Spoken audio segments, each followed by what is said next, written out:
जिस संस्थान को आप अल्पसंख्यक दर्जा दे देते हैं, एससी एसटी ओबीसी का रिजर्वेशन खत्म। अलीगढ़ मुस्लिम यूनिवर्सिटी एससी एसटी ओबीसी का रिजर्वेशन खत्म। Jamia Millia Islamia SC ST OBC का रिजर्वेशन खत्म।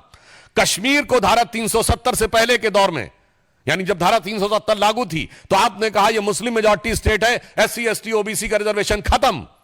और चूंकि अल्पसंख्यक संस्थाओं को में आरक्षण लागू नहीं होता है, तो पिछले दर्जे से अधिक संस्थाओं को अल्पसंख्यक का दर्जा देकर एससी एसटी ओबीसी के आरक्षण को नष्ट करने का षड्यंत्र देखिए। मैं आंकड़ा आपके सामने रखता हूं। 2011 में इन्होंने 1656 संस्थाओं को माइनॉरिटी दर्जा दिया। 2012 में 1671 संस्थाओं को माइनॉरिटी का दर्जा दिया।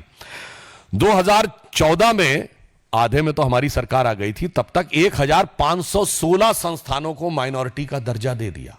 अरे माइनॉरिटी का दर्जा देना है तो जांच परख करके दीजिए ना, जैसे हमने दिया। हमारी सरकार आने के बाद 2020 में 12 संस्थाओं को, 2021 में 14 संस्थाओं को, 2022 में 86 संस्थाओं को दिया गया। ये पिछले दरवाजे से पिछड़ों का आरक्षण को पे सेंध लगाने का काम यही नमाजवादी लोग कर रहे हैं। तेलंगाना में कांग्रेस की सरकार है, उसने पिछड़ों के आरक्षण में अल्पसंख्यक मुस्लिम समाज को की एंट्री करवा दी है। कर्नाटक में अब उन्होंने मुस्लिम समाज को पिछड़ों में शामिल कर दिया है। बंगाल में तो स्थिति और भी विचित्र है। 179 जातियां ओबीसी में की गई, 118 उसमें से मुस्लिम है। ओबीसी कमीशन ने पूछा कि इतनी भारी संख्या में मुस्लिम कैसे आ गए इसमें, तो जानते हैं क्या जवाब दिया गया? कि ये कन्वर्ट होने से पहले जब हिंदू थे तो ये ओबीसी थे, इसलिए इनको ओबीसी मान लिया जाए। तो ओबीसी ने, कमीशन ने पूछा कि फिर इतने कन्वर्ट कैसे हो गए, तो जवाब नहीं। और तो और आपको आश्चर्य होगा कि वो कह रहे हैं कन्वर्ट होने से पहले वो लोग हिंदू थे, तो हिंदू समाज की जातियों से ज्यादा मुस्लिम समाज में जातियां हैं, बंगाल की सरकार के मुताबिक, जो ओबीसी कमीशन को उन्होंने रिपोर्ट दी है। इसलिए मैं कह रहा हूं, यह समाजवाद नहीं, यह मुल्ला मौलवी का नमाजवाद है। यह इस्लामी अकीदे का नमाजवाद भी नहीं है, यह मुल्ला मौलवी का नमाजवाद है।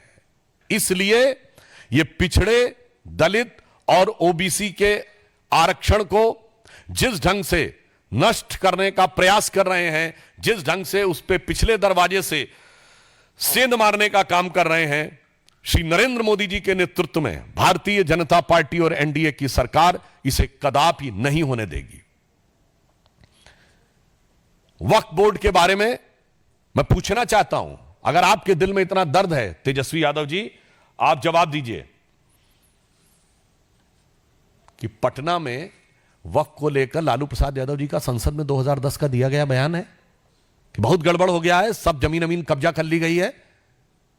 तो कहते हैं कि आधा बोला गया। तो मैं पूरा सवाल पूछता हूं, बताइए, इतनी वक्फ की संपत्तियां हैं, कितने अस्पताल हैं उस पे, कितने यतीम खाने हैं, कितने कॉलेज हैं, कितनी यूनिवर्सिटी हैं, कितनी मुस्लिम तलाकशुदा और बेवा महिलाओं के लिए कोई संस्थान बना है, कितना दिव्यांग, मुस्लिम समाज के दिव्यांगों के लिए क्या बना है, कौन सा मुस्लिम रिसर्च इंस्टीट्यूट बनाया गया है ना। यह है समाजवाद का लबादा ओढ़ो और सत्ता के ठेकेदारों के हाथ में सारी की सारी संपत्ति को इकट्ठा कर दो। इसलिए आज वेदना के साथ, उदाहरण के लिए गोविंदपुर ग्राम में, बिहार में, जहां 95% हिंदू रहते हैं, वक्फ बोर्ड का दावा है। और यहां सिर्फ हिंदू मुसलमान की बात नहीं है। मुनम्बम में, केरल में, क्रिश्चियन समाज के 400 घरों के ऊपर वक्फ बोर्ड का दावा। यमुनानगर में गुरुद्वारे के ऊपर दावा। इनको माइनॉरिटी से भी मतलब नहीं है। इन समाजवादियों को पहले तौलना है सियासत के तराजू पे कि कौन सी माइनॉरिटी, कांग्रेस को तौलना है सियासत के तराजू पे कि कौन सी माइनॉरिटी का वोट बैंक हल्का नजर आ रहा है और किसका भारी नजर आ रहा है। तब मुल्ला मौलवियों के आगे नतमस्तक होके समाजवाद को मुल्ला मौलवियों के आगे नतमस्तक होने वाले नमाजवाद में कन्वर्ट कर देना है। तो जो कुछ इंडी गठबंधन कर रहा है, हम उनके इन सपनों को कतई साकार नहीं होने देंगे देश की जमीन देश की जनता की रहेगी, किसी मुल्ला मौलवी की नहीं रहेगी। देश का संविधान बाबा साहब के विधान से चलेगा, शरिया के फरमान से नहीं चलेगा। आपने अपने दौरे हुकूमत में शरिया के 1 दर्जन प्रावधान बाबा साहब के संविधान में पिछले दरवाजे से लागू किए।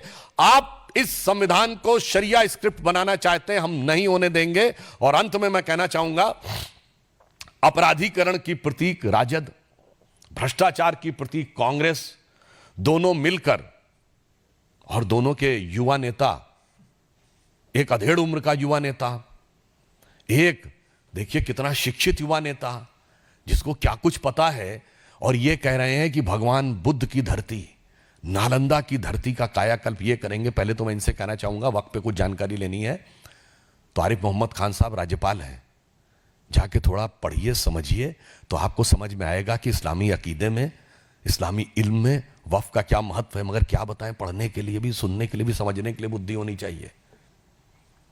तो इसलिए इनसे कहना चाहूंगा, समाजवाद के बारे में एक बड़े प्रख्यात समाजवादी कवि हुए हैं अदम गोंडवी, उन्होंने समाजवादी विचारधारा में आए हुए विकार पे दुखी होकर एक कविता लिखी थी, वो मैं आज आपके सामने अर्पित करना चाहता हूं। ये राजद, सपा और इंडी गठबंधन के नेताओं के लिए, और राम राज्य की अवधारणा जो गांधी जी ने दी थी उसका क्या हाल किया कांग्रेस के नेताओं के लिए। तो अदम गोंडवी जी, ये उनका वाक्य है, मेरा नहीं, ये समाजवादी कवि थे, उन्होंने लिखा था, काजू भुना है प्लेट में विस्की गिलास में, उतरा है राम राज्यों विधायक निवास में। काजू भुना है प्लेट में विस्की गिलास में, उतरा है राम राज्यों विधायक निवास में। और आगे उनके शब्द हैं, पक्के समाजवादी हैं तस्कर हो या डकैत। ये मेरे शब्द नहीं है, ये आदम गोंडवी जी के शब्द हैं। पक्के समाजवादी हैं तस्कर हो या डकैत, कितना असर है खादी के उजले लिबास में। मगर आज जो बिहार में हुआ है उसको देखकर मेरे मन में भाव आता, तो मैं एक पंक्ति इसके आगे अपने मन से इसमें इसको समर्पित करते हुए कहना चाहूंगा कि पक्के नमाजवादी हैं राजद हो या कांग्रेस, पक्के नमाजवादी हैं राजद हो या कांग्रेस, कितनी तड़प है कठमुल्ला वोटों की प्यास में। तो इसलिए मैं बहुत पीड़ा के साथ, और मैं बिहार की प्रबुद्ध जनता का आह्वान करता हूं कि उसके सामने 2 रास्ते हैं, राष्ट्रवाद और समाजवाद। अवास्तविक समाजवाद के रास्ते पर चलती हुई भाजपा और जदयू, और कठमुल्लापन वाले नमाजवाद के रास्ते पर चलती हुई इंडी गठबंधन, जो सरकार में आने पर पिछले दरवाजे से शरिया लागू करने के लिए कोशिश करेगी, और एक तरफ हमारी सरकार जो बाबा साहब के संविधान की रक्षा करने के लिए कृत संकल्पित रहेगी। धन्यवाद।